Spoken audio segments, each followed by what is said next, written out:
Morning, જય શ્રી કૃષ્ણ. કેમ છો બધા? મજામાં ને? જો આજે અમારે અડદિયાનો પ્રોગ્રામ છે. હું અહીંયા લોટ સાડીને ધાબો આપું છું.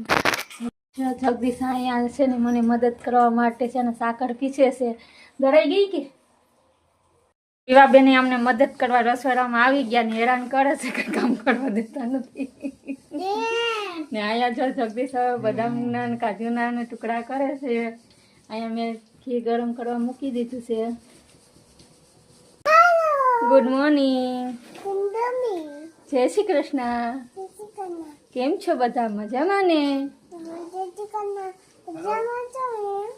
હે, કેમ હું અડદિયા બનાવું છું?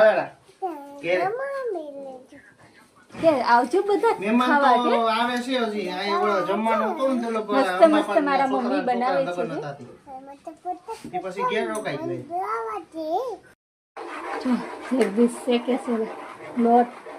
એક બાજુ મેં શા મૂકી છે, શા એ બને છે. ઘરે મહેમાન આવ્યા છે તો શા પણ. હવે આપણે ગેસ બંધ કરી ને હવે સાસરી બનાવી નાખીએ છીએ.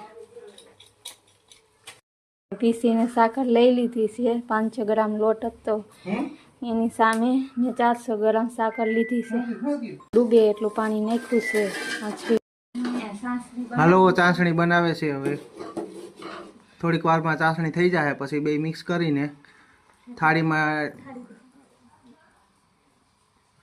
નાખી દેશું અને પછી અડદિયા થઈ જાય બનીને તૈયાર. થોડીક વાર છે હવે. આપણે લખાની સાસરી મસ્ત તૈયાર થઈ ગઈ છે ને હવે આમાં આપણે નાખી દઈએ બધી. મસ્ત મજાનો આપણો અડદિયો થઈ ગયો છે તૈયાર. કેવો લાગે કહેજો જરાક કોમેન્ટમાં, કેવો બન્યો છે. લાઈક કરો, શેર કરો ને ફોલો કરો.